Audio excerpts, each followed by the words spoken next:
Crystal Online, Renegade Island functioning at 100%, initiating opening sequence. It's showtime, boys. Greetings from Tromaville. I'm Lloyd Kaufman. Ed Sanchez. Scott Snyder. Hi, I'm Jen Sostin. And I'm Sylvia Saska. And we're the Twisted Twins. Hi, I'm Trace Ballou. Hey, what's up? This is Godfrey. Jessica Ryan. Hi, I'm Jessica Cameron. And I'm Heather Dorr. This is the Angry Video Game Nerd, and you're listening to Nerd Rage Renegades. You fucks. Nerd Rage Renegade. I'm on with the Nerd Rage Renegade. This is now my new job. And I'm on the Nerd Rage Renegade show.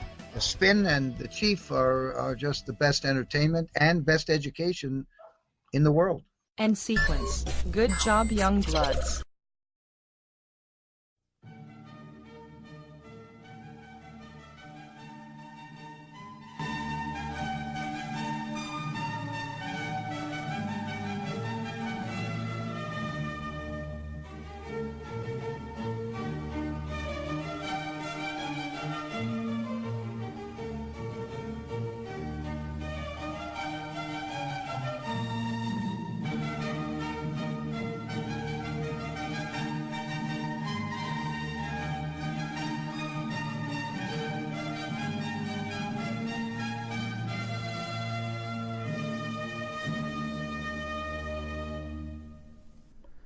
Ladies and gentlemen, welcome to Renegade Masterpiece Theater, the show where we create and read some of the greatest fan fictions of all times from some of the greatest writers of the modern age.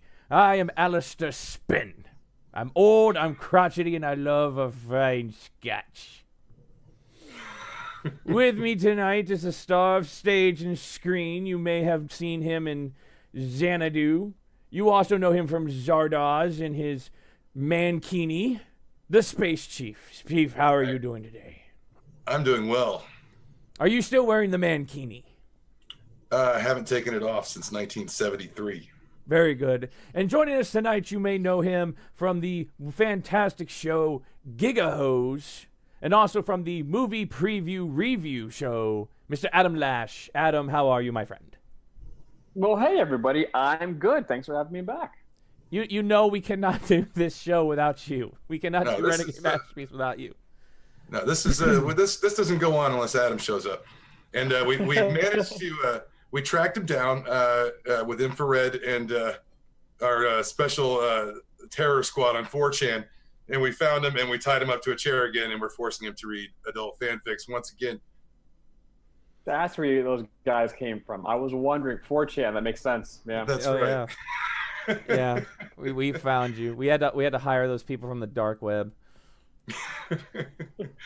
Well, first, before we get into it, we should talk to Adam about all the stuff he's got going on, because Adam does a lot of stuff, and yes, and exactly. Gigahose and his movie review show. We should probably get into some of that before we get on with the readings. Yes, how is Gigahose season 2? Has because then last time we talked, you were getting it on Amazon, right? Yes. How is everything season going? 1 is on Amazon right now. You can stream the whole first season on Amazon Prime. A lot of people have found it. We haven't promoted it a whole lot because it's been out for a little while, a couple years. It was on YouTube for a while. But a lot of people have found it. It's been watched what do we have, 2.5 million minutes watched or something like that, which is insane.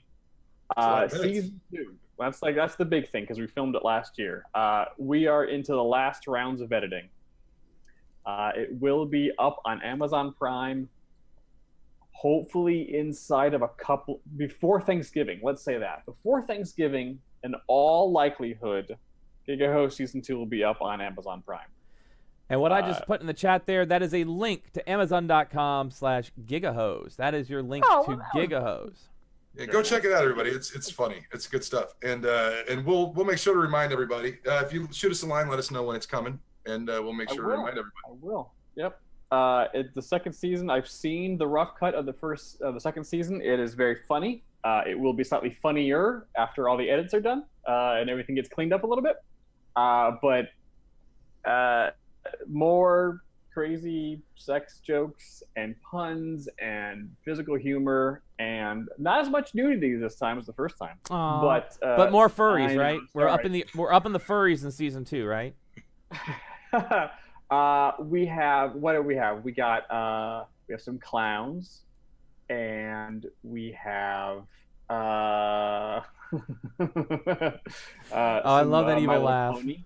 Oh Yeah, we yeah, have some My Little Pony stuff. yeah, My Little Pony furry. Yeah, and we have we visit the porn shoot again, so we have some more porn stuff on set, live on set. There's a lot. It's pretty big. It encompasses a lot. It should be a lot of fun, and since it's been in the making for a couple of years now, we are very much looking forward to having it done and out to the public, so we can move on with the next iteration of the show, and hopefully start moving that on towards an actual network. That is the next big step. Awesome. Have you guys got any feedback from the sex industry or the porn industry on it at all? Have you heard anything about like, oh, we don't like this or we love it? We have not. It's kind of surprising. Well, maybe not really, because I mean it's not a huge thing out there yet. Hopefully, if we can find representation and kind of get it in front of a production house and like have a network sign off on it and stuff like that, then we could really get the backing of the industry. Because as everyone knows, the porn industry leads the way with technology. Yes, and they do. If we were able to get their seal of approval, as it were, then I think it would do us really well moving the show forward and getting the word out there. Time to get Dolly on the phone. Chief, it's time to get Dolly on the phone. I was just gonna say, I don't know if Adam's aware, but Spin and I actually have some pull in the adult entertainment industry. We've had several adult film actresses on the show. I mean, you were on with one. You were on with one with Jessica. Jessica. Yeah, well, with one of them. Yeah. We gotta get a hold of Dolly. Gotta get a hold of Dolly, because Dolly would jump at the chance. She loves this kind of stuff. Oh yeah, we'll get the word around out there. We know several adult film stars. Yep. System Failed coming in the chat. How you doing there, Nate? How you doing, buddy? How's it going, System Failed? It's cool how you know everyone's actual real names. That's pretty neat. I know their GTA names. We're just random. We're just doxing them. This is my first time. For those listening, this is my first time ever on Twitch. So This is a learning experience for me. Let me explain this, Adam. So when these people first met me, all right. So my character in GTA is female. Okay. And you know me with my voices. You know me in voices, how I can do voices. So I'm doing a female voice. A lot of these folks did not know until they started listening to the podcast that Astrid was played by a male. Wow. So you were catfishing people. Hello, I'm Neve. I'm Neve, and this is Catfish. The show is about people who were catfished, but mostly it's about me, Neve. This may be their story, but it's my story. I'm Neve. So how's the review show going, Adam? Is that still going strong? Getting new people in and out? Squeeze, thank you, Bambi. So what's going on with the movie preview review? So the podcast went on for 3 years. This past January, we decided to end it, which was sad. But from the ashes of the podcast, I believe when we spoke last, when we did the last Masterpiece Theater, I told you guys we just started doing a YouTube channel version of the podcast. Well, that is still around. And it's now just down to me and my friend Jay, both from the podcast originally. And we've turned it into an actual channel, much like you guys are doing, from the ground up, trying to get subs and viewers, just putting out videos one a day on all sorts of different movies. The big ones, the small ones, the offbeat ones. We try to, for the past, I would say 3 months, we've actually been pretty successful in having a video a day. Awesome. It's been hard. Comic-Con was very good to us, but so far we're getting close to 8,000 subs as of right now, as of tonight, and hopefully our goal is to hit 10, as soon as possible. And we also have some bigger plans for the channel because, like, we are surprised at how it's working. Like, people like you guys, like, the names of the fine people listening on right now on Twitch. Like, we're getting to know people on YouTube, and like they comment on all our videos. We're building relationships and rapport with these people. They're calling back to jokes from previous videos. It's like, it's the best thing ever. That's the way to do it too. I think that's the way you do it. Definitely. And it's a lot of fun. Yeah, it's personal. It's grassroots. It's down to. Mm-hmm. So we have some big plans in the future. There's going to be some big announcements probably coming inside of a month for the channel, and then a little while after that, I believe that depending on how things go, but in all likelihood, since things are going in a positive trend and we're growing, faster than we were last year at this time, because we've only been doing this for like a year and a half, we will be significantly adding to the content on our channel in a very fun and new way that's slightly different than just movie reactions. So if you guys who are listening want to pop on over, just on YouTube, just type in movie preview review. And I just put the link in. I just put the link in the chat there. Man, you're so good at this. Got the link right. Good at this. He's a stream king, man. He lives on Twitch. I haven't slept in 4 months. Wow. Not dedication, sir. It is. I have not slept in 4 months. The But queue yeah, for server 1 is it's a lot of fun. Thank you. Thank you for letting me know about the queue there, system.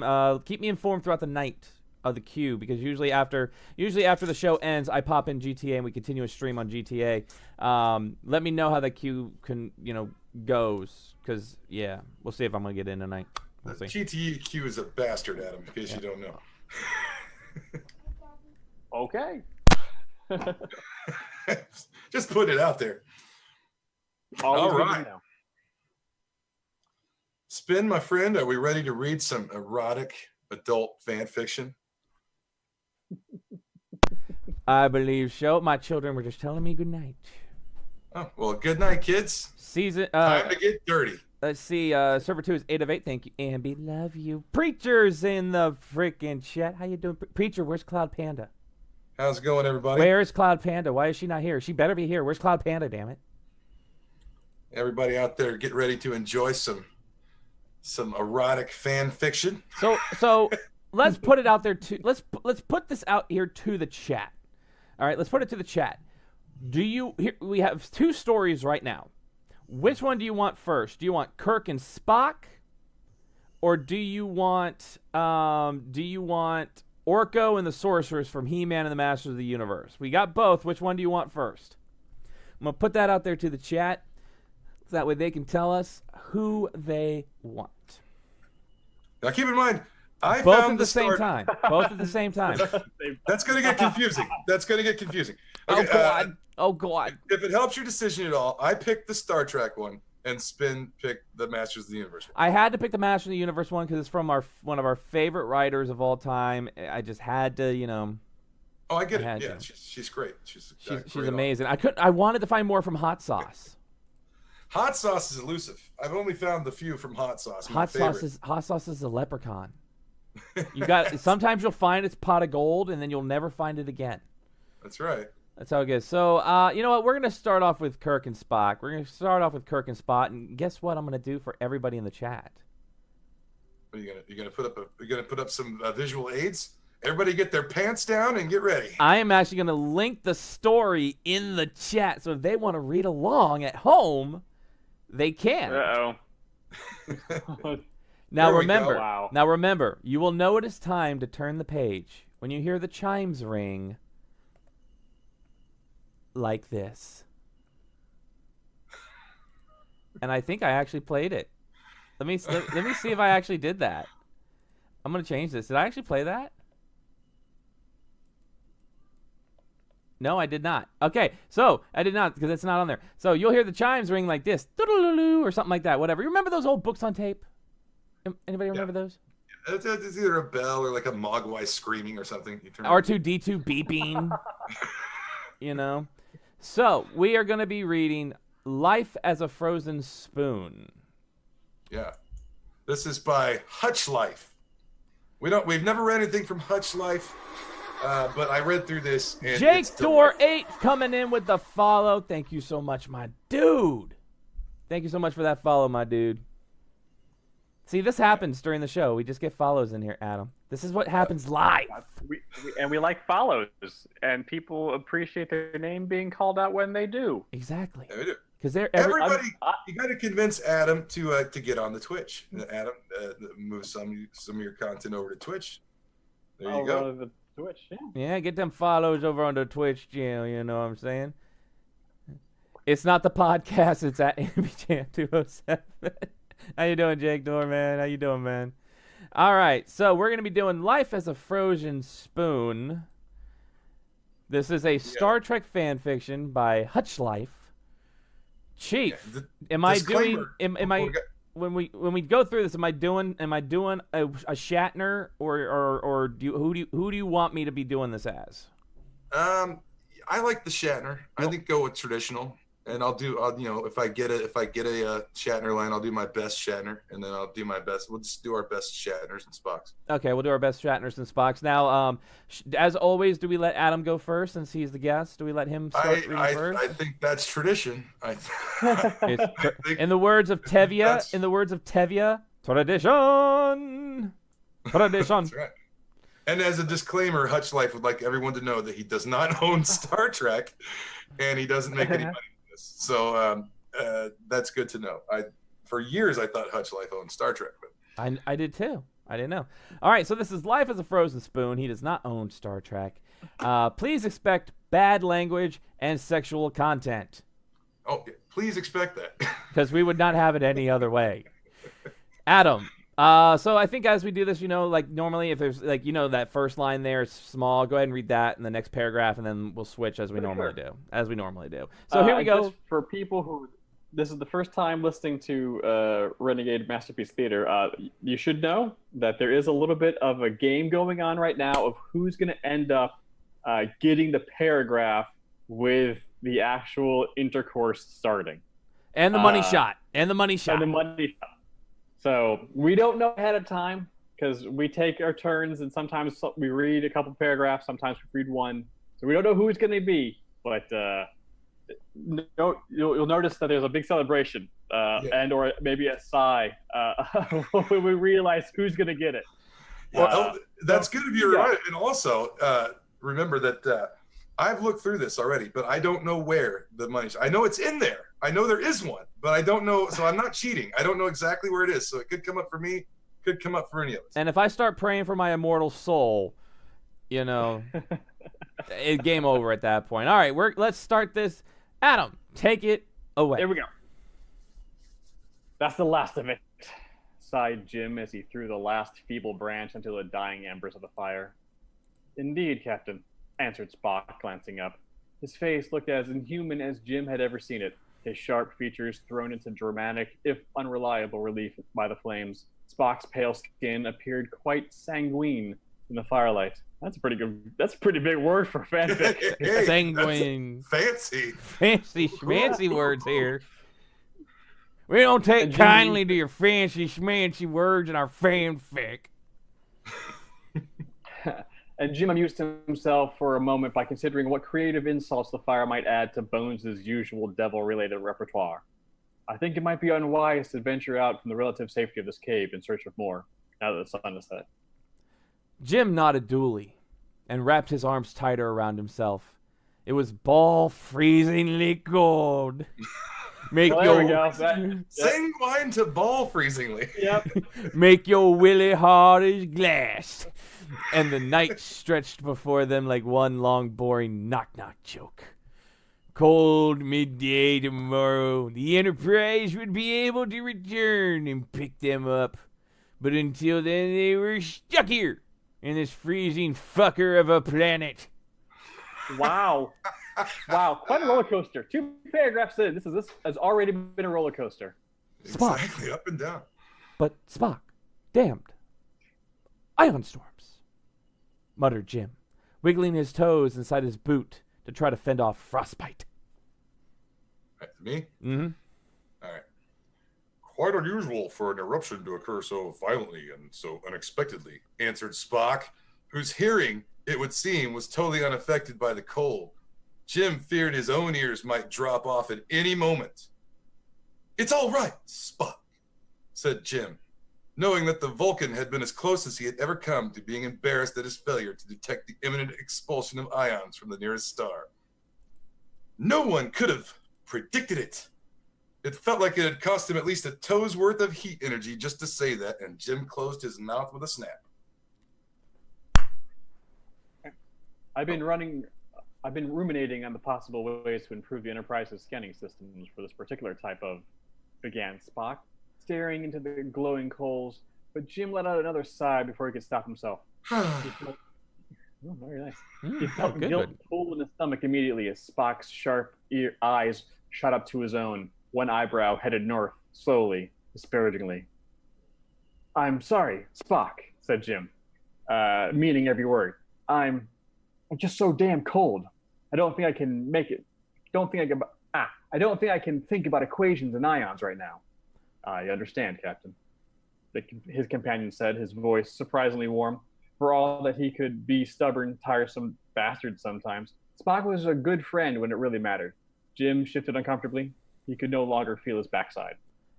Perhaps we should try to get some rest, said Spock. Jim glanced over to the pile of dried grass and plants that were sitting next to the fire. And some of it had become obvious that the Enterprise's orbit had been compromised, and communications had gone down. I wish Hillary and I had communications down. They had gathered as much firewood and dry vegetation as possible and bundled it in the cave where they now sat. The temperatures on this planet could drop too far below freezing at night. Yeah, you're probably right, answered Jim. He stood with difficulty. That was a damn good one right there. That was really good. Yeah, that was good. There's a gremlin on the wing. He stood with difficulty and made towards the heap.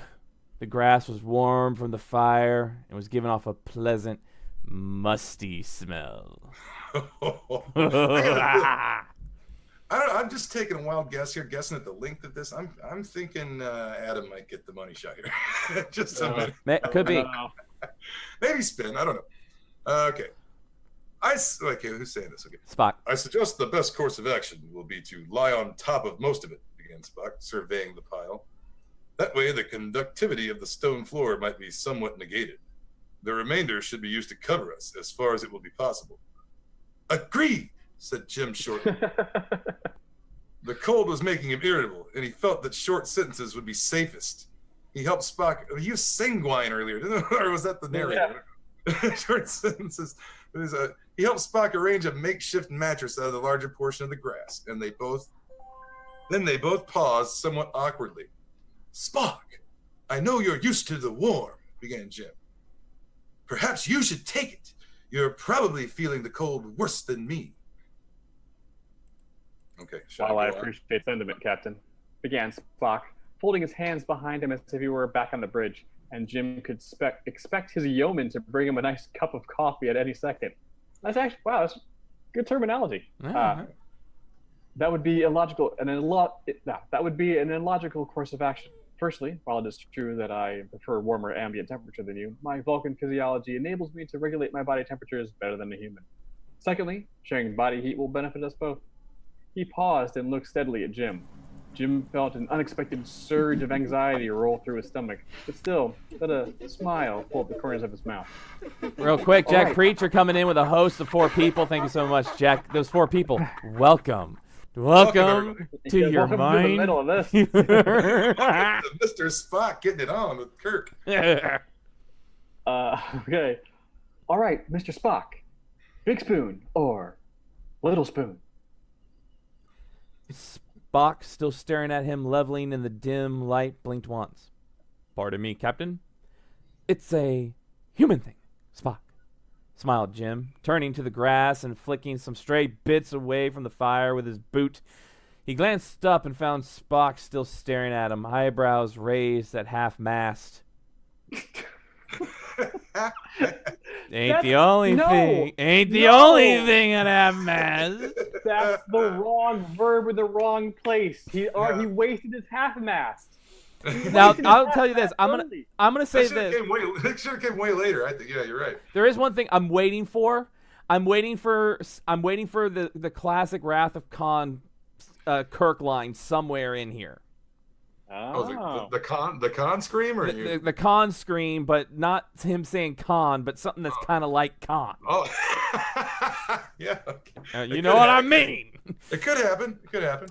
Jim lifted his hands and awkwardly bent them into a crude imitation of what he meant. The eyebrow reached its peak swiftly, and Spock gave an almost imperceptible sigh. I have no preference, Jim, he said with a somewhat weary tone. You goddamn green-blooded bastard. All right. Okay, is it my turn? Yep. I'll be Big Spoon then, answered Jim. Big Spoon. And Spock nodded in assent, and they both made towards the heap. In only a few minutes, they were as comfortable as they could expect to be and fell into silence. Jim couldn't have been more awake, I bet. The cold was biting at his nose and ears, and he was trying hard not to shiver. The light from the fire behind him was enough to pick out the shape of Spock's ear, and he stared at it for something to do. What? Nibble that ear. Nibble that ear. Pointy ear. He was unbearably conscious of his breathing, lest it ghost onto Spock's neck and disturb him. Minutes passed, but they felt like hours to Jim. His leg was already protesting at the hard floor, and he desperately wanted to move it, but felt suddenly awkward about irritating his friend. He'd known Spock well for over 3 years now, but never before had he been this close to him.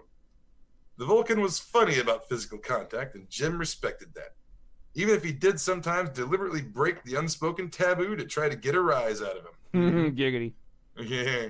At first it had been hard. Giggity. Jim was a physical man. Giggity. And enjoyed showing his affection for his friends with a friendly pat on the arm or a nudge of the elbow. Go. But Spock's expressive eyebrows had quickly taught him to be more reticent around his first officer. Reticent. That's right. Huh. Mm. So Jim was understandably surprised when Spock said softly, "You should move closer, Captain, and preserve some of your warmth." Mm. Jim was still for the measure of a few heartbeats, which he noted had sped up considerably. Wow. Okay. Stop the giggity. I got tears. Then he shifted forward with little difficulty, tucking his knees up behind Spock's and pressing his chest as close as was decent to Spock's back. This left his arm in a kind of embarrassing limbo. How close is decent? Do we know what that measurement is? 4 inches. 4 inches. Enough room for the Holy Ghost. Yeah. Okay. Exactly. We're embarrassed in limbo. Perched precariously at his side and threatening to fall forward at any moment. The Vulcan seemed to be aware of the problem, however, and after a minute or two, Jim felt the warm hand close around his wrist and draw his arm forward to rest against a warm chest. Ooh. It was weird, and Jim couldn't deny it. Before he could stop himself, he let out an awkward little giggle. Okay. He. Wow. That sounded displeasingly like it belonged to a schoolgirl. James Tiberius Kirk does not tee-hee like a schoolgirl. I don't care what the situation is. This is a man that killed a Gorn. Wow. He didn't kill the Gorn. That's how he made it off the planet, because he didn't kill the Gorn. We've made Ambi Chan Crasher biking game. No! 4K repair bill. Hopefully there's a mechanic on. Spock did not make the situation any better. He remained entirely silent, as if the mortifying noise had never existed. Its memory hung in the frozen air like a dirty neon sign. All right, I am about to blow everybody's mind here, Chief. Descriptive. I'm about to blow everybody in this chat's mind. You want to know why? Spock was warm, and despite the situation bringing out Jim's apparently repressed propensity to titter like a child in a sex education lesson, it felt good to be near him. For the first time, Jim could smell him, too. It was subtle and Gross. natural, somewhat dusty and earthy from their work earlier, but also warm and soft. As quietly as he could, he brought his face closer, so that he no longer could see Spock's ear. Now he caught the faint scent of soap from the Vulcan's hair, and he could feel the warmth radiating from Spock's neck. He closed his eyes and relaxed as much as the cold would permit. He felt his breathing slow and begin to fall into the step with Spock's, the chest rising against his hand and his own pressing against his first officer's back. Ooh. Hot. Look at the chat. Now started to doze, not quite sleeping, but increasingly far from being awake. Dreams began to mix with reality, and imaginings wandered incoherently through his mind. The face of his yeoman flickered through his thoughts, and it felt warmer than he had done in hours.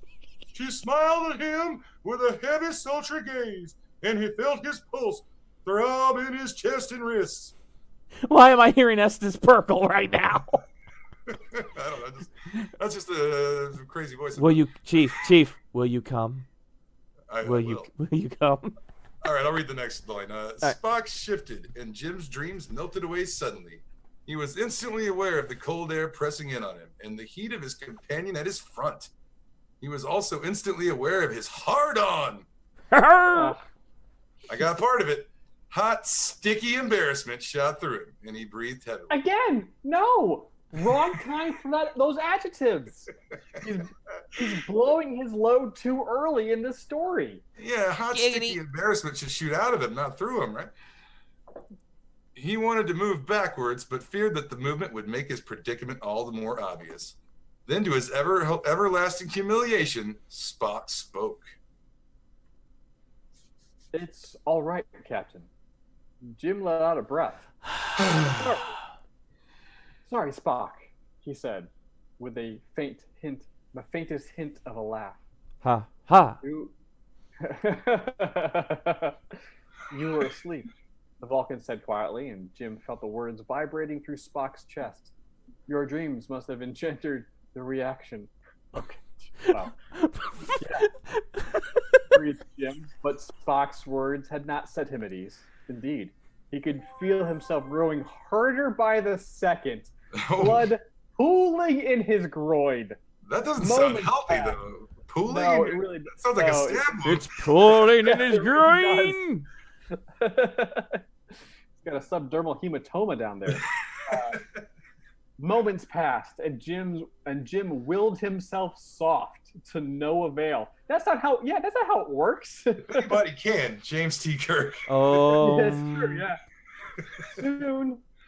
Soon.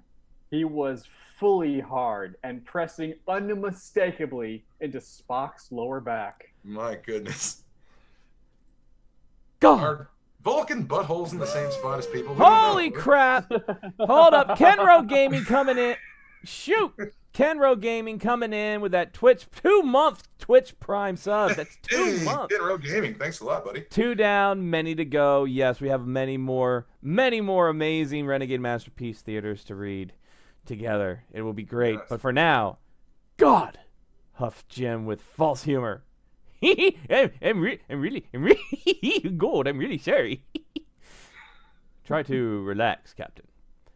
They lay silently for a long while. Jim would have given anything. His collection of films, that bottle of aged scotch he'd been hiding, the credits he'd been saving since they began on their voyage, anything for the earth to swallow him up. His erection stayed resolutely hard. The pressure was actually starting to hurt. Finally, Spock spoke again. Captain, perhaps it would be prudent to deal with the situation. Otherwise, you will not rest, and I fear your circulation will suffer. Jim swallowed thickly. Yet again. He tried to... He swallowed thickly. Once again! Wrong adjective. Wrong place. Jumping the gun on these adjectives. He tried to clear his throat, but it was painfully dry. He shifted back slightly, enough to slip his hand down to the front of his trousers. He fumbled unsuccessfully with the fastening. His hands were cold and numb. My neck. My back. Fuck's sake! Fuck's sake, he breathed as he filled with the buttons. Then his heart jumped into his throat. Spock turned over, shifting in the grass to face him. His eyes were barely perceptible in the darkness, but Jim searched for them regardless, hoping to see anything but disgust in his friend's expression. Wordlessly, he felt Spock's hands join his own and managed the buttons quickly and efficiently because Spock is a Vulcan and he can handle this. Spock pulled the fabric aside firmly, and Jim let out a breath he didn't know he'd been holding as he felt the Vulcan's comparatively warm fingers extricate his erection from his boxers. Say hello to my TJ Hooker. Captain Kirk wears boxers in this. Space boxers. Okay, here we go. I feel like this might be it. I feel like this might be it, guys. All right. Spock took him in a firm grasp and stroked him once up and down. Wow, I can't believe I just said those words. Was Spock in there or just in general? I mean, this isn't the worst we've ever read. No, it's not. All right. Electric pleasure shot through Jim like a bolt of lightning, and he had to bite back a moan. Only a shaky breath escaped him.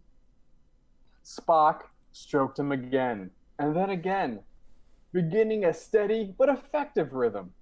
Jim lay numbly, hardly daring to move, in case he broke whatever bizarre spell had brought about this unbelievable series of events. His cock pulsed heavily in Spock's hand, and he felt his balls pulse with tightness. Oh, and tighten. Anyway, sure, why not? Spock quickened his pace a little, and Jim couldn't help but gasp, his breath now coming fast as he spiraled into ecstasy. The strangeness and awkwardness of it was adding exponentially to his arousal. He let out a grunt as Spock unexpectedly ran his thumb over the swollen head of his cock. Spock! Wonderful. He whispered, shutting his eyes tightly. Panic and bliss were welling up inside of him. His dick throbbed. He felt his hips shifting beyond his control, thrusting at the same pace that Spock was jerking him off. Suddenly, Jim felt the tingling approach. His balls tightened further, and he sucked in a sharp breath. He grated out, trying to put a warning tone into his voice. But Spock, no, he did not stop or pull away. He increased the pressure of his hand just enough and rubbed his thumb firmly over the sensitive spot beneath the tip. Jim let out a soft noise, and then he was there. Release washed over him, obliterating all other emotions. He felt Spock's hand become still, and he came. His cock jerked, pumping semen out so violently a few blissful times. Come! If I was in Vegas, I'd be a millionaire. I picked Adam for the money shot, and I was right. Come! Thanks, Abby Chin. I was trying. Slowly, Jim fell back to earth. His breathing was heavy, like he'd been running. The cold suddenly wrapped around him, as if it had been absent for the last few minutes. He didn't want to open his eyes, kill the Batman, and face up to the reality of what had just happened. But he knew he didn't have a choice. He felt Spock move and begrudgingly cracked open his eyes. Faintly, he saw or sensed Spock reaching his hand behind him. Jim realized that Spock, logical to the last, had caught the product of his orgasm in his other hand and was now disposing of it. Makes sense. Spock settled back. Wow. Mm-hmm. That was the question. I wondered where the evidence went. No evidence. It's logical, Captain. We get rid of the evidence. It's logical. Leave it to Spock to know what to do. Spock Into settled the fire. back. Into the fire goes. Yeah. Spock, no little Tiberius is running around. Just getting there. Spock settled back, and Jim cast about hopelessly for something to say. But before he could make some hideously inadequate expression of gratitude, Spock's low voice interrupted. Hopefully you will find it easier to rest now. We should try to sleep and conserve our energy. The ion storm should pass over the planet by 1000 hours. We should be back on the ship by the beginning of Beta shift. Beta male. Jim almost laughed. Almost. Only Spock could give someone a hand job and then include the words ion, conserve, and beta in his pillow talk. He nodded mutely, but before he fell back into sleep, he felt Spock's arm rest comfortingly over his waist. Good night, Spock, he whispered. Good night, Captain. And scene. And scene. Wow. Beta male. So that was Life as a Frozen Spoon. Oh my God. Life is a Frozen Spoon, everyone. Let me do the who's the author again? Let's see. Is it who I think it's by Hutch Life. And remember that Hutch Life does not own Star Trek. Yep. Let's go to the chat real quick and catch up here. Stop the giggity. I've got tears. I crashed my bike. Jan. Astrid. Yes, Astrid read a little bit of that. Cloud Panda. Oh my God. I'm sorry. Did I break the immersion? Did I break your immersion? Astrid is really reading fan fictions in the morgue instead of working on bodies. Damn right. That's right. Is it story time? Yes, it's story time. I knew it. Blowing his load too early. That's what Honey said. Oh, where's Preacher on that one? Then Kenro Gaming coming in with that 2-month resub with the Twitch Prime. Thank you so much, my dude. Minty Delight. That beautiful emote. Dropping all. That's Astrid's soon to be husband if he quits living in a freaking subway tunnel. Ambi Chan asks if that's how man bits work. We'll have a class on that later. Just remember that's my niece out there in the world. Even though I'm not in the game yet. Mm-hmm. The Charlie Kersey is her uncle, and he'll come find you if you don't treat her right. I have the worst mind. This is totally porn to me. What do you think it is to us?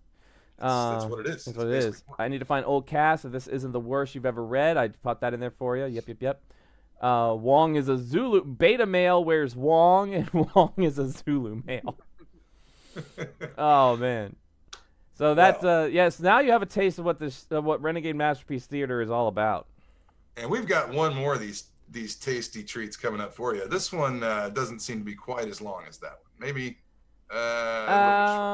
It's probably about the same length. Yeah, pretty close. Yeah. It's not bad. It's a lot more dialogue than like actual like paragraphs though. Yeah.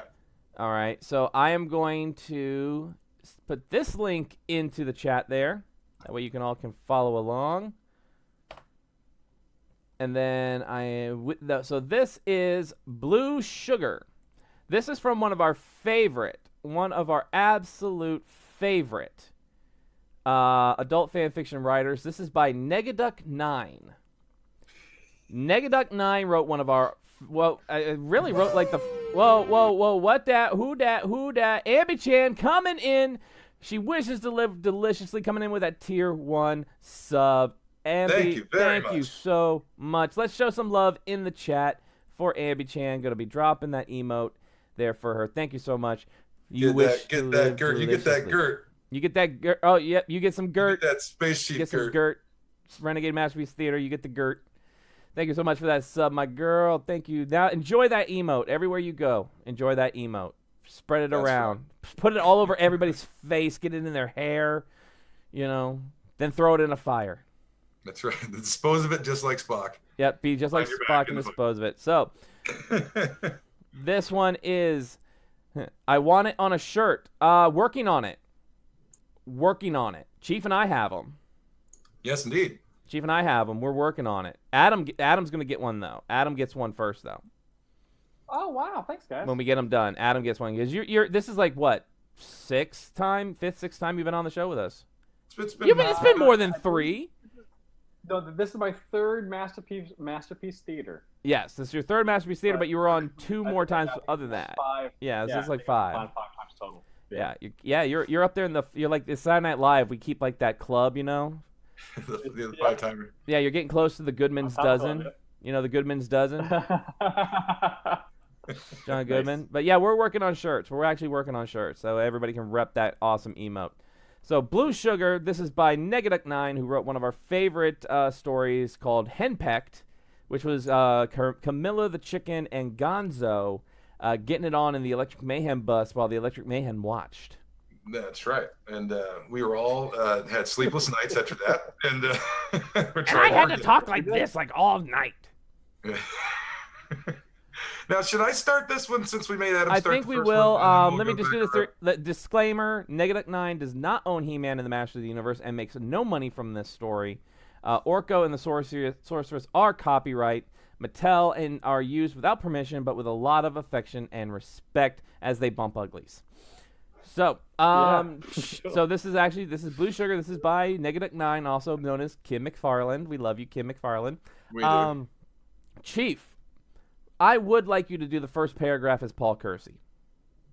All right, I can do my best. Sometimes the voice cracks will suit it.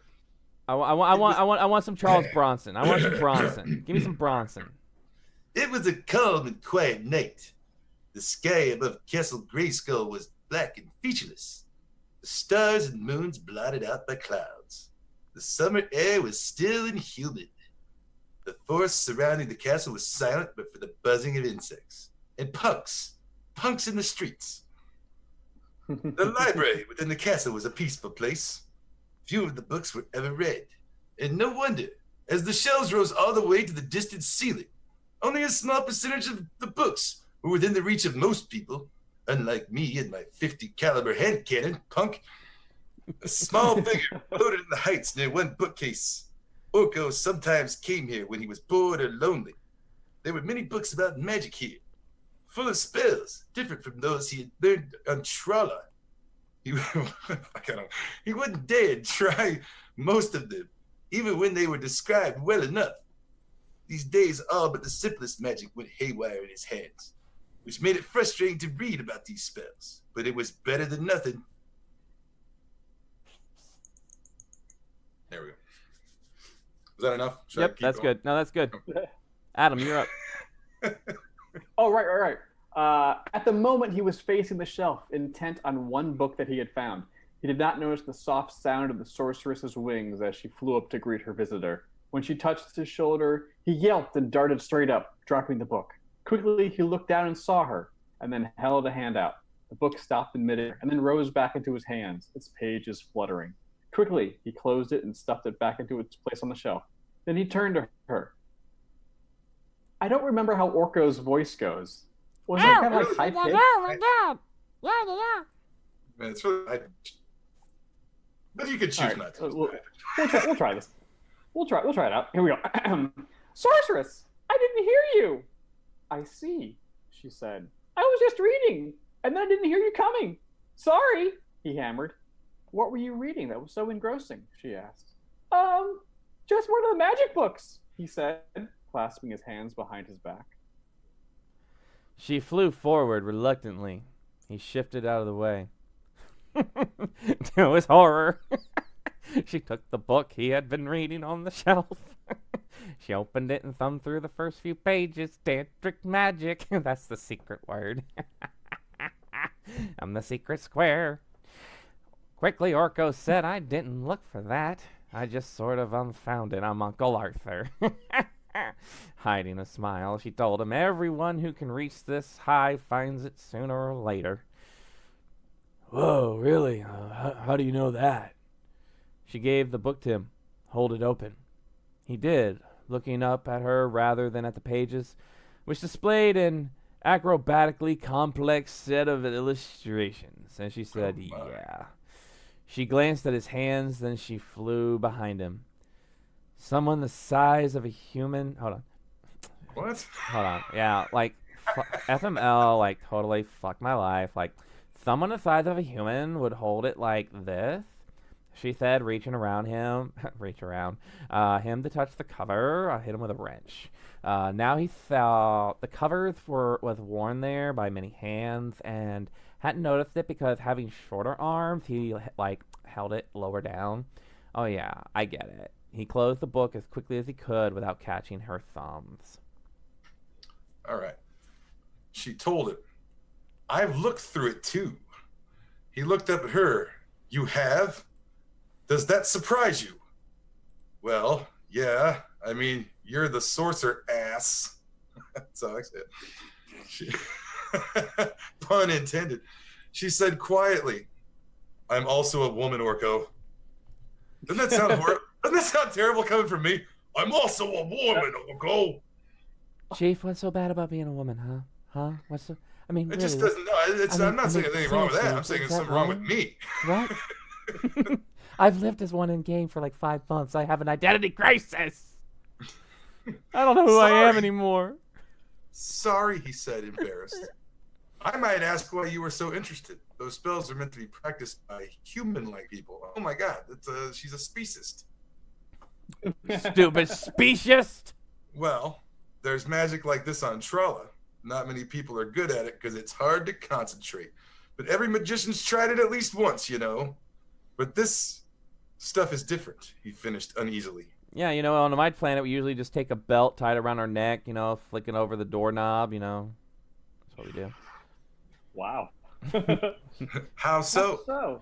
Oh, go ahead. Oh, well, you just take the belt, you just put it... Oh, never mind. Oh, yeah. Mm-hmm. Yeah.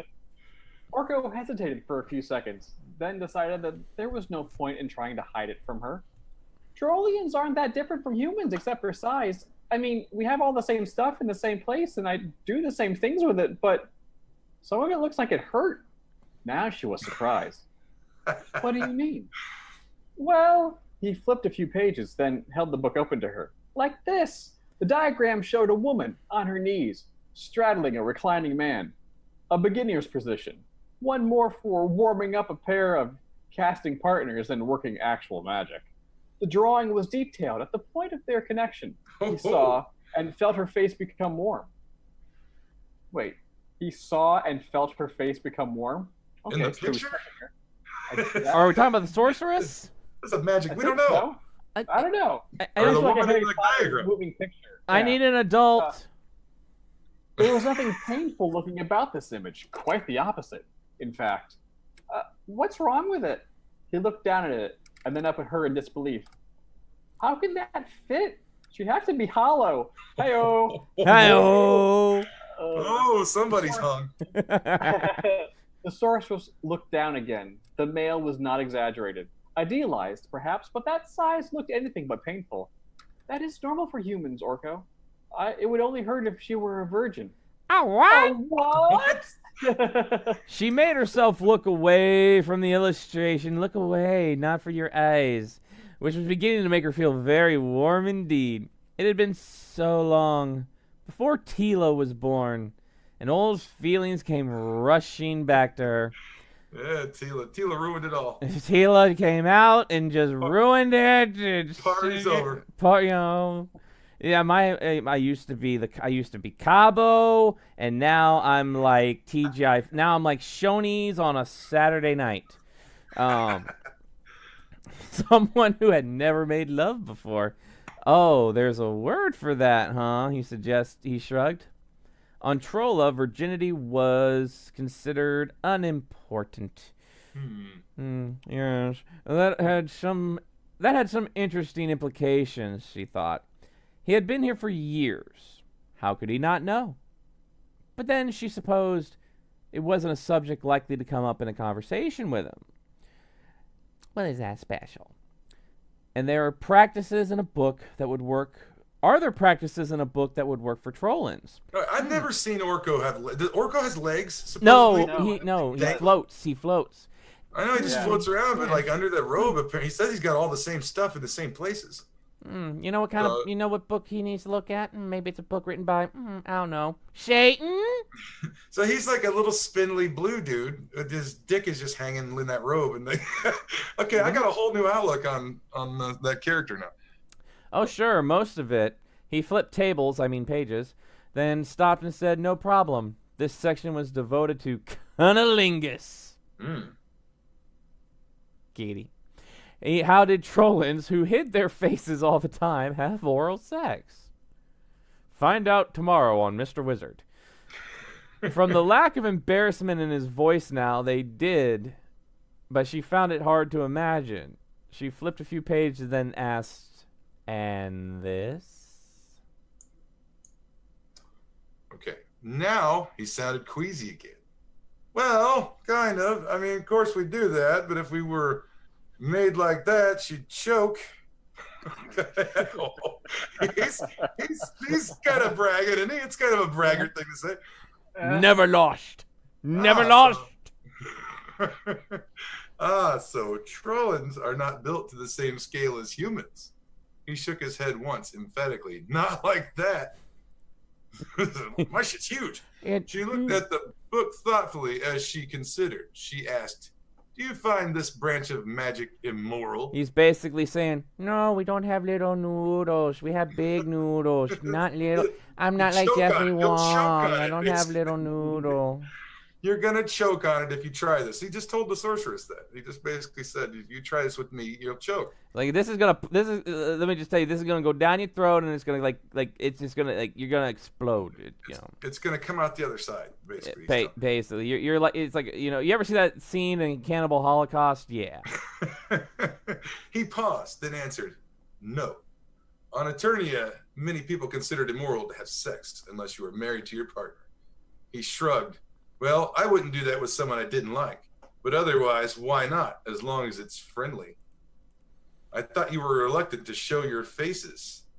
"No problem." He raised a hand and gestured. Suddenly, they were both enveloped in a sphere of utter darkness.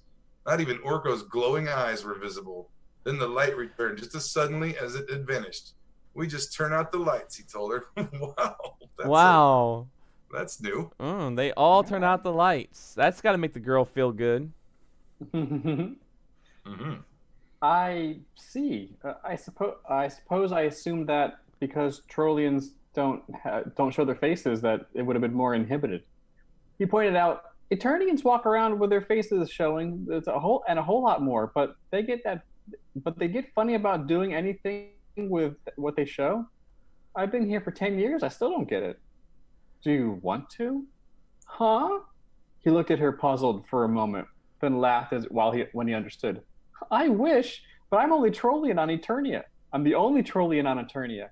Where would I get a date?" Tinder. She took the book and Tinder. She took the book and turned to a section in the back. "This practice between people of different races. It's called, oh crap, Rishathra. There's a whole section. There's a whole section on Pornhub. Just type in Rishathra. Rishathra. Do they have that on Trollia? The image startled Orca. Orca. Yeah, he's a giant whale. Hey, Orca was justified. That's right. That was a justified whale. That was a justified whale.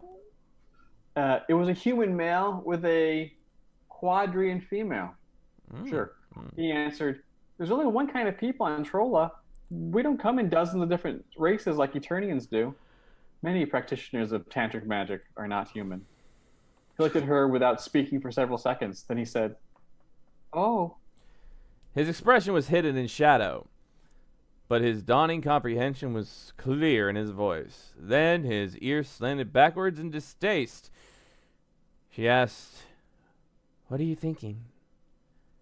"Pelesians."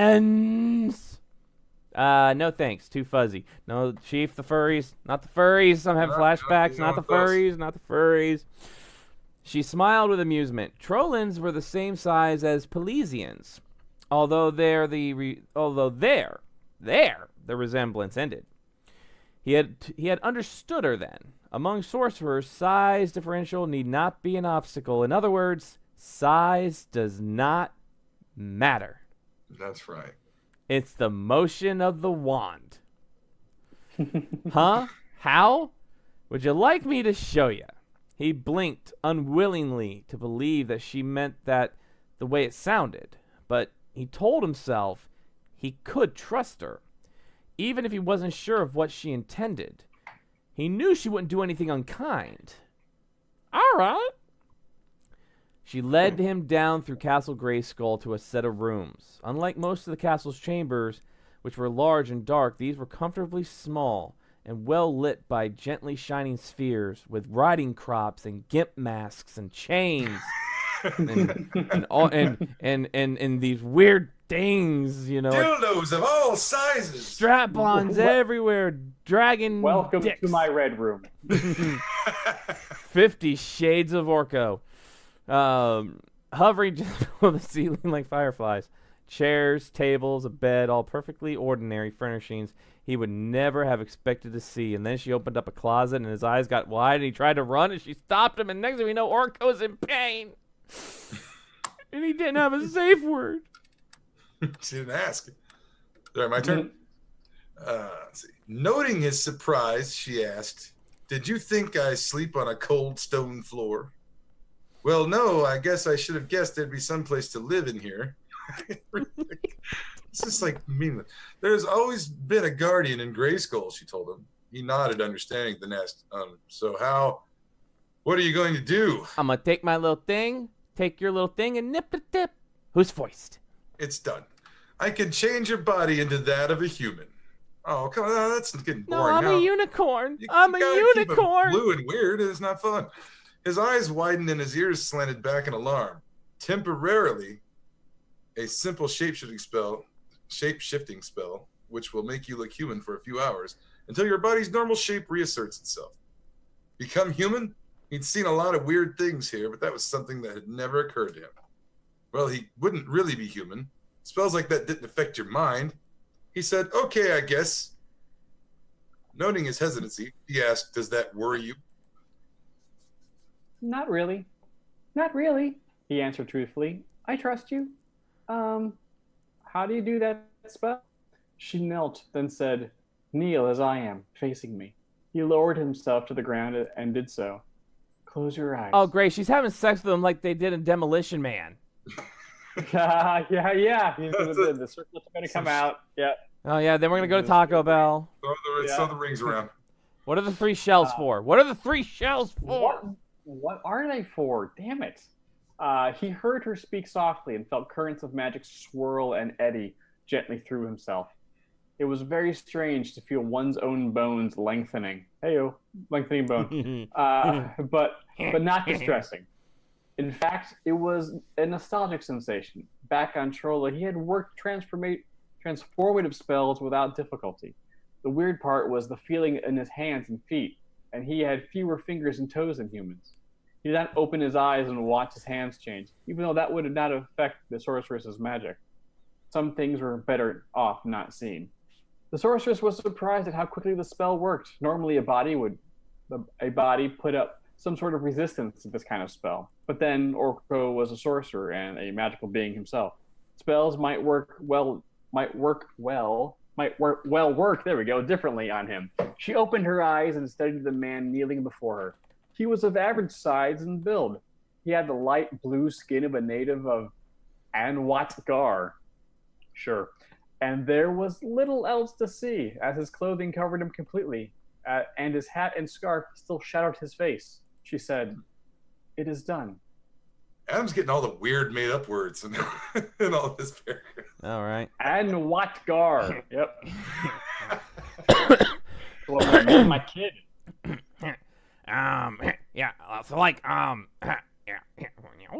He opened his eyes and shit, and the sorcerer's face was now on the same level as his, and you look down at his hands and his wiener. Yeah, he looked at his wiener. It was huge.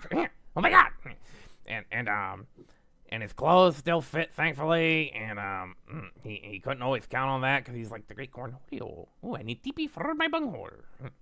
Shut up, Beavis. All right, carefully he stood, or something, steadying himself against the wall with one hand. He was on his feet and looked down and said, so that's what it feels like? The sorceress asked, "To stand?" "Yeah, Trollins can walk, but our legs aren't really made for it. Somehow, now he sounds like Zap Brannigan." He took a few experimental steps toward her gift. His body, it was easy, and it was decked out in a nice velour suit. "Is that body comfortable?" she asked. "Yeah," he said, "and Turunga Leela's gonna love it. He hesitated. She said nothing, watching him with a gentle smile, then said, "Sorceress, I'm not sure what you want, but it's going to be magnificent. But tell me." She reached down and took his hands in hers. "I had the idea of making love to you. Once you made love to Zap Brannigan, you'll never be satisfied by anyone other than everyone."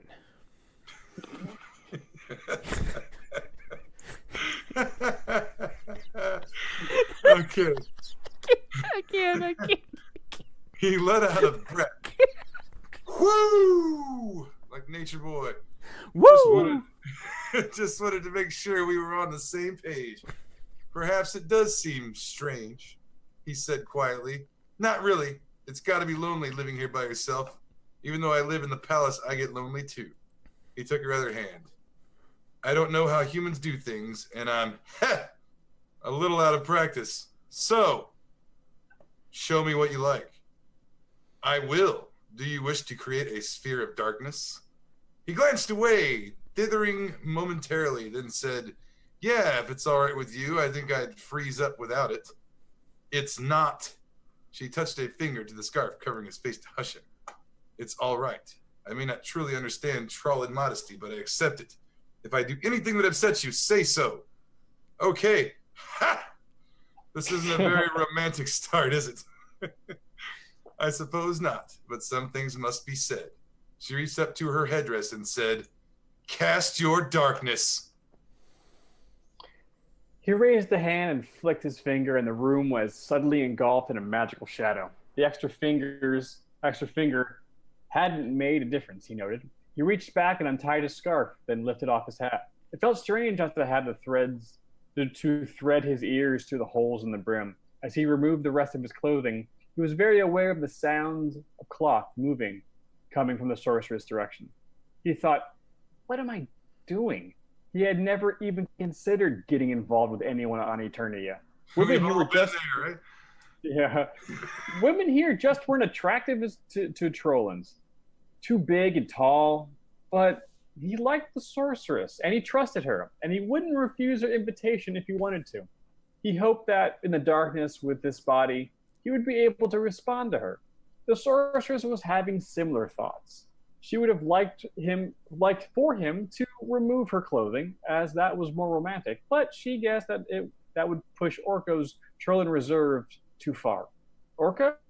Before today, she had never thought of reaching out to her little friend in such a way. There had been times in her life when she had been guided. She had once left Grayskull and briefly taken up with a wounded soldier, and the result of that had been Tila. Only on retrospect could she have see those events for what they really were, destiny. She smiled. She hardly thought that this was fated to happen. What she wanted now was to reach out to another as a woman, not as a sorceress, to feel what she hadn't felt in so many years. "All right now, sorceress," Orko said softly. "You may be an alien. Maybe the alien. I'm here. Ain't that right, Mr. Ball?" "That's right." "That's right, Mr. Ball. I'm here," she replied, and reached out. By lucky coincidence, her hand met his. They stepped closer like aliens do and put their arms around each other, wish. Face to face in the darkness. She was about to kiss him when he said, "You weak, young blood. You need some milk." He said, "You're weak." So what happened to him? "Well, in the darkness," he smiled. "I'm Jay Bergerman. When I was guarding Grayskull Castle, I'm quite human." "Oh, yeah, I didn't think about that. Nah, I need some chili." She kissed him, and he forgot about her wings. Humans and Trollins were different in many ways, but this was not one of them. He pulled her closer and stroked her back as they kissed. Some minutes later, they surfaced for air. She touched his cheek, and she said softly, "Do you have any NyQuil? How do you feel?" "Good," he whispered. "Now come with me." She led him by hand to the bed. She did not bother turning the covers back. They would be warm enough without them. She kissed him again, then took his hands, placed them on her body, and said, "Touch me." And then she pulled an ice pick from underneath the pillow And he repeatedly stabbed him in the chest. Many times. And then, as she was being interviewed by the police, she crossed and uncrossed her legs. That's right. Basic Orko. Her skin was warm and soft. He explored her with his fingertips, imagining her contours, because it's fucking dark in the room, and he made her, like, not look at him. Her body was lean and shapely. How does he know? He can't see. Her breasts warm and full. How does he know? He can't see. I mean, I guess he could feel. Reclining beside her, he put an arm around her and kissed her throat, then her lips. She embraced him and put a leg over his hip. And it broke because he's a tiny blue man. So long since anyone had touched her, she could feel every inch of his body pressed against hers, awakening long-suppressed feelings. She made soft, feminine sounds in her throat, and without her awareness, her arms tightened around him. Orko recognized lust when he saw it. That's always good to know, right? That's what I always wanted to know about Orko. Especially in the dark, where he can't see shit. In the dark with Orko, he knows lust when he sees it. Yeah. Or heard and felt it, and wanted to satisfy her desire. He began kissing its way down her body, stroking it with his fingertips as he went. When he reached her crotch, that's kind of an odd word right in there, right? Crotch. Yeah. That's weird. Crotch. An odd place for a patch of fur. Is it gray like her hair in the cartoon? That's what I want. No, she had red hair. Is she? I thought the sorceress She was a had that redhead. white. She had like a bird hat. That was a bird mask. She was a redhead. Oh, okay. I didn't know. I thought she might have had gray down there. Go back and watch your recycled animation shows. Oh, you're right. That's my question. Is he recycling animation on this? Because remember, He-Man, they like recycled animation, like the running animation and everything. Run past the same tree 50 times. Yeah, is he just recycling animation here? It's an odd place for a patch of fur. I love that part. He thought in passing. He gently opened her folds with his fingertips. Dear Lord, we Her apologize. We apologize, dear Lord. Wow. Opened her folds with his fingertips and licked her. She tasted strange but good. Her body tensed and she drew in her breath. He stopped and said softly, "Okay." Father, Son, Holy Spirit, please forgive us our transgressions upon this earth. Please do not send us to the fiery lake of fire where we will be stabbed in the ass with pitchforks by your unholy son, Satan. Yeah. Yes, she whispered. She touched his head. He had no hair, and encouraged. He went back down, tonguing her. As he did, he ran his hands up and down her thighs and stomach. Experimentally, he nibbled gently. Her reaction confirmed one more similarity between Trollan and human women. Soon she gripped his hand. "Orko, now." He glanced up toward her voice. Where's Panda "Now? when we need her? We need frickin' Panda. Make love to me." He wanted to, and he thought that it ought to be all right, but he still couldn't stop worrying. He reached down. His organ was as alarmingly oversized as those in the picture. Then said, "I'm not sure this will work." Oh, come on. Come on. That's not what he said. He looked down and he went, "Damn." He was big. He was telling her he was going to choke her earlier. He said, "You're going to choke on this cock." That's what he told her. Come on. He looked down and said, "Damn." She laughed softly. "Come here," she said. He scooted back up, and she ran her hand down his side until she found his erection. She stroked it, then said, "Just the right size. Don't worry, Orko." Oh, Okay. So he's got an inflated idea of what a big cock is. Yeah. It's he thinks it's huge, but she's like, "No, it ain't that." But it's fine. Yeah, it's fine. It's just, yeah. Don't worry It's about just it. a normal. You're not hurting 5 nobody. inches. It's average. You're good. Yeah. "Okay, if you're sure." "Here, lie back," she said. He lay on his back as she straddled his thighs. He felt her hold the shaft, then touch the head of her moist inner lips to slick it. Ugh. The head of her. Touch the head. Touch the head to her moist inner lips. I got you. There we go. When a man loves a woman. Hey, the And she goat. slid down. She slid down, engulfing him in her warmth. Perfect, she said in a happy sigh. Good was Good. all he All could he could manage. manage. She leaned forward and kissed him right slowly, moving her hips. Wow, slowly moving her hips. Wow, slowly moving her hips. No. She felt so snug, so comfortable that he stopped worrying. This felt right that I made a little blue alien transform into a man just so I could have sex with him. A Soon. blue childlike alien at that.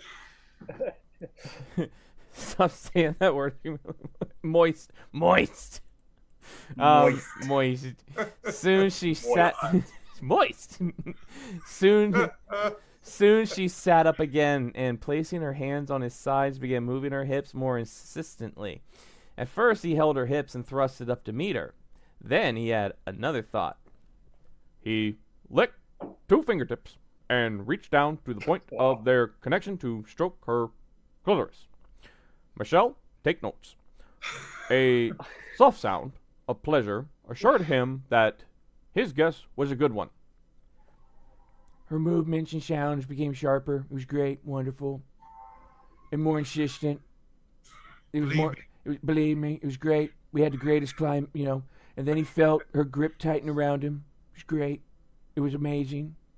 He thrust it up in her again. There was no wall. There was no wall there. Then, with an indrawn gasp, climaxed as well. Although I'm the greatest climaxer in the world. The greatest climax was at Trump Tower. That's like the last impression you need to be reading while doing this. Just imagine me in Trump Tower with Melania. Trump as Orko. My God, sorceress, it was great. It was wonderful, but Melania was greater. It was good. You're an idiot. Oh, is it my turn to read? When the I can say this. When the moment was over, she laid down on him. It was great.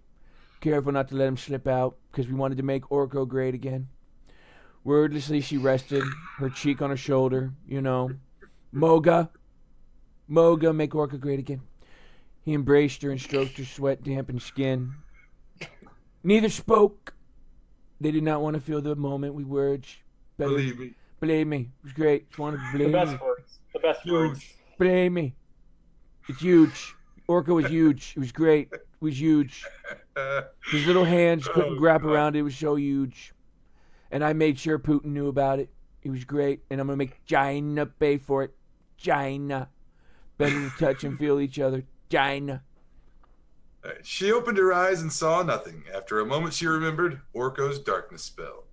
After they had made love, they had gone to sleep together and awakened and had a second round. This time, he was not so hesitant. Jack. And then gone to sleep again. What had awakened her? She thought she had felt movement in the bed beside her, but she didn't feel it now. She reached out. Oh!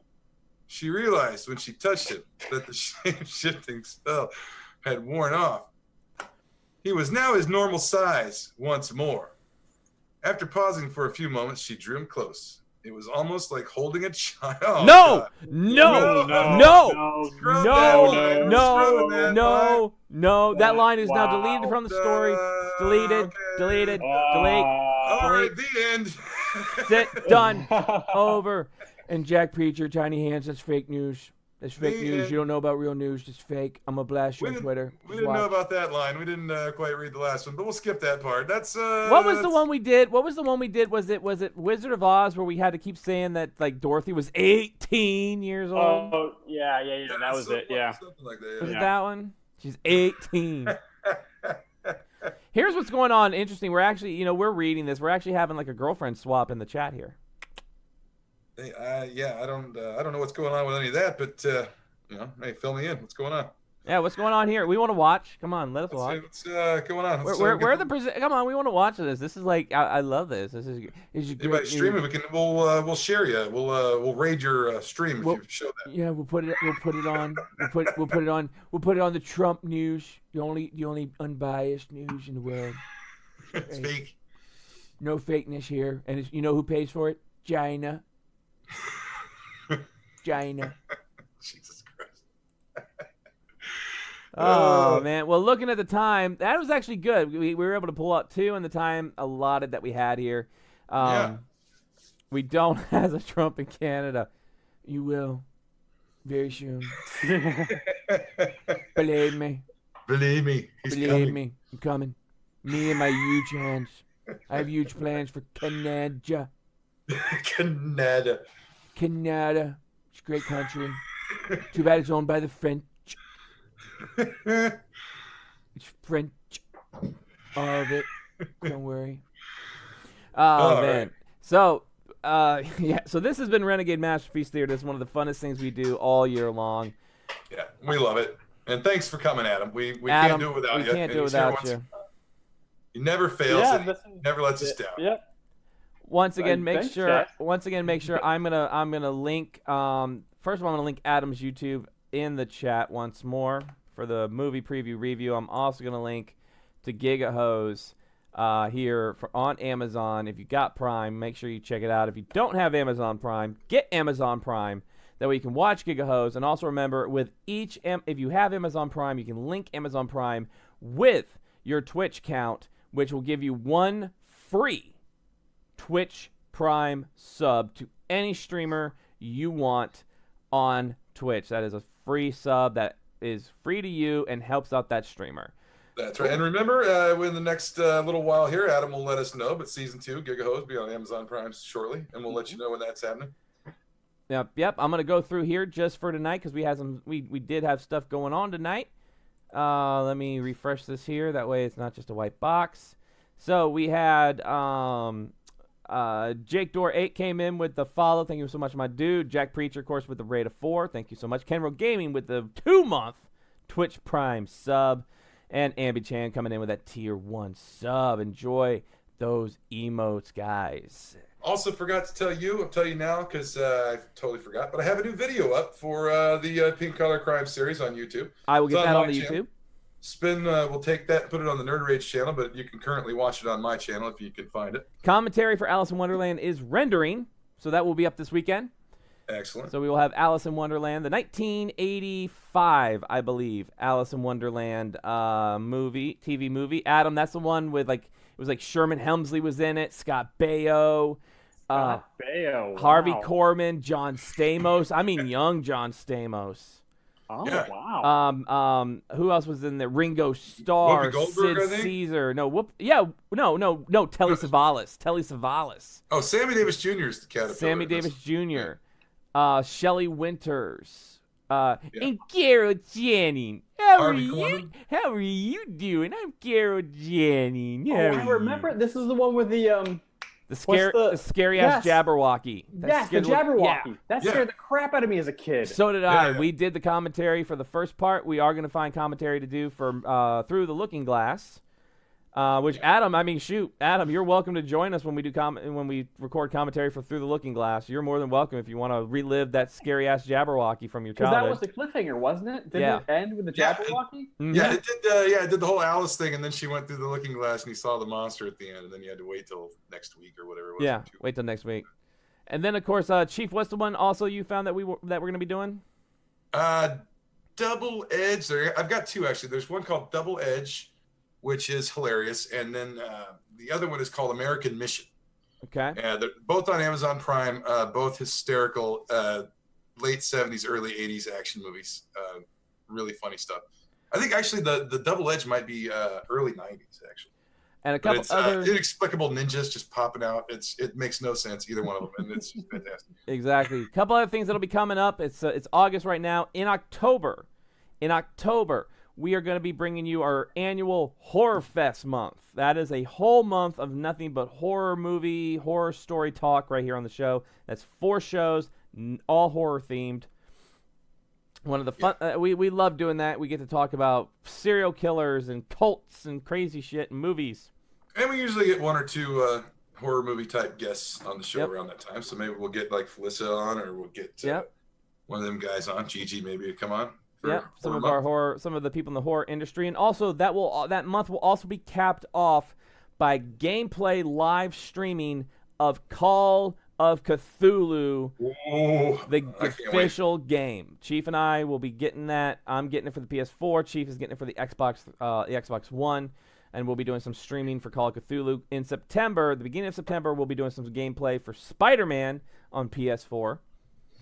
Yeah, man, it makes me so mad that this PS4 exclusive, but I can't wait to see it. I want to see you play it. Back at you. Yeah. And then, of course, we gear up, once October is done, we gear up for Christmas time, which is my favorite time of the year, which will also bring one of mine and Chief's favorite shows that we do. And now that we're going to be live on Twitch, we will actually be able to show you all live. Oh, yeah. I forgot about We'll this. actually be able to do this. Every Christmas time, we do what is called the Renegade Holiday Wish Book Special, where we go back to our childhoods and we look at those Sears and Montgomery Ward holiday wish books. That's right. If you're under the age of 30, you probably have no fucking clue what we're talking about. But back in the day, these stores like Sears, Montgomery Ward, JCPenney, they used to give out, I'm talking, these were like 500-page catalogs. Yeah, you get it mailed to your house, and you couldn't wait for it because the whole back of the book was all toys. Yes, all toys. Every toy you could think of were under there. And Chief and I go back, and we look through them every Christmas. We nostalgia. We think about back in the day. And we have gone and done wish books back to the 1940s. Yeah, those are some of the coolest ones because they'll be like a real working steam engine for $3. You could get an entire a 4-foot tall like iron train with track for like $20 maybe. You could get an entire living room set for like $50. I'm talking couch, love seat, dinette set, the whole thing for like $5. So that the price and the quality of materials for the day is just mind blowing. Mm-hmm. You look at those catalogs, and we like to go through there. Made of steel. Everything is steel, iron, leather, well-made shit for nothing, like for pennies. It's incredible. Yeah. System fails. Says Jonathan Davis's wife died. Rest in peace. I'm sorry to hear that. Like Corn Jonathan Davis? Yeah, Corn Jonathan. Is that Corn Jonathan Davis? No kidding. That. I love Corn. Is one of my favorite bands. I love Corn. Also, we want to give our mad RESPECT to the Queen of Soul, Aretha Franklin, who passed away this week. Mad RESPECT to Aretha Franklin. That's right. If I would have thought about it, we probably would have got in trouble for doing it, but I would have said pull the clip from the Blues Brothers. Mm-hmm. That scene is one of the greatest scenes in any movie ever. Yep. So we're going to be doing that coming up. We want to thank everybody for joining us for Renegade Masterpiece Theater. Once again, if you want to listen to any past Renegade Masterpiece Theaters, I'm going to link that in the chat right here. That is to our Podbean. That is our subsection for Renegade Masterpiece Theaters. There are 4 of them up there. Adam has been in 3 of them. 3 of the 4. Well, now 4 of the 5. Mm-hmm. Now 4 of the 5 you've been in. Also there, we were joined one time by Miss Jessica Ryan, who is an adult film star. She joined us, and we were also joined by Miss Amaris, who sometimes you will see in the chat. Yes. She's actually co-hosted the show a few times. She's co-hosted the show. If you want to follow Adam, if they want to follow you, what are your social media accounts? I'm real easy. All of my accounts, I got the Twitters, I got the Instagram, everything, and now the Twitch. Everything is the Adam Lash, spelled Lash. And make sure you follow Adam, and not just for the movie preview review. Just go search Adam and find some of his stand-up. Yes, everything about Adam's great. Go and go watch Gigahost. Yes, and go back and listen to old shows where he tells us stories about Mr. Belding from Saved by the Bell. Yeah. Oh wow, yeah, I remember. Remember those? The Mr. Belding? I remember that. Those are not the best stories. The lecherous soul, yes, Mr. Belding. Not a great person. If you should go back and listen to the stories of him not being a good person. So Adam doesn't have to repeat it. Just go listen to the old show. Yeah. They're all there.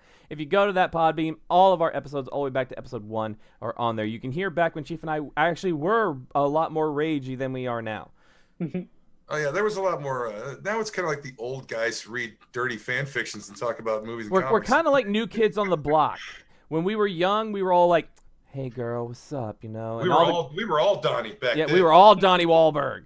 Now I'm a little Jordan. I'm a little Jordan. Now we're just old dirty men on the block. But I still say Donnie Wahlberg is the greatest man who has ever lived. Donnie Wahlberg has lived everybody's lifelong dream because Donnie Wahlberg is married to Jenny McCarthy. Is he really? He's married to Jenny McCarthy, dude. That's the rumor. Donnie Wahlberg married Jenny McCarthy. Wow. So can I just say Donnie Wahlberg is like the greatest man who ever lived? First of all, he's fucking Donnie. Come on, he's Donnie Wahlberg. He had one of the greatest. He had New Kids on the Block, which was arguably the biggest boy band ever, or of that age of the '90s. Mm-hmm. He was in the opening scene of The Sixth Sense. That's right. Mm-hmm. He was in the Saw movies. Mm-hmm. His brother he has a much longer music career than his brother did. Ah, true. He plays Tom Selleck's son on TV. He's Tom Selleck's son on TV, and he's married to Jenny McCarthy. And he owns a burger place. Wahlburgers. That's right. Yeah. He's a part owner of the Wahlburgers. One day, Chief, we're taking a road trip. We're going to Wahlburgers. I'd like to. They got some nice looking food, from what I can tell. Mm-hmm. Yep. Let's see. Oh my God, New Kids on the Block. Preacher says we're all Master Roshi. We're Master Roshi. I can't see the Discord anymore. My phone died on me. Bulma, can I have your peonies? Facepalm, I'm with Preacher on that. We want to thank you all. Remember, if you want to follow us on the Twitter, Chief is at SpaceChief75. I'm at Nerd Rage Renegades on the Twitter box. Of course, every Friday at 9, we're back here with more Nerd Rage Renegades podcast. Go over to the YouTube, Nerd Rage Renegades on YouTube. I will link that. Yeah, forget the Facebook for a while. I'm supposed to be working on that, and I've just fucked off on it. So I'll get to it. So I'll catch it up soon, trust me. Yes. But there's nothing on Facebook. Don't worry about Facebook right now. Facebook is dying. Go back to MySpace. If you want to follow us on MySpace. Our MySpace account. Our old Commodore 64 bulletin board address. If you want our AOL Instant Messenger names, but there is there's our YouTube. If you want to go there on the YouTube, that's where you'll find most of our commentaries. All the shows are on there as well. Go check that out. Instagram is Nerd Rage Renegades on Instagram. Usually you will only see updates on that when a con comes around because I'm not a big selfie guy. And I've already blown everybody's mind because they finally saw what Astrid's voice comes out of. They're like, fuck, you're messing with our name. We had a picture of the Twitter of us both for like ever. Yeah, nerd, please. What? I'm sorry, Panda. Do you have a headache? I apologize. Do you have a headache? I'm sorry. Panda? Our Panda or a different Panda? No, Cloud Panda. Not Rainbow Red. This is Cloud Panda. We love Cloud Panda. She's so sweet. So with that, we're going to say goodnight. Want to thank you all. And we will be here. Stacker Plays Games coming in, though, at the very end, lurking. I know he was lurking. Stacker, great time today. Anybody who's not following Stacker Plays Games, give him a follow. Fantastic RPer. His character actually has a very lot to do with Astrid's backstory. Anybody from Rivalry who does not follow Stacker Plays Games, follow him. He is very, very important to Astrid. So make sure you go follow him. So until next time, I am currently 9th in the queue. It'll be a little bit before I get in, but you just look out for that notification, and we will be in GTA sometime tonight. Thank you, Adam, for being here, and we're going to say good night. Good night, everybody. Thanks, Adam. Thanks, guys.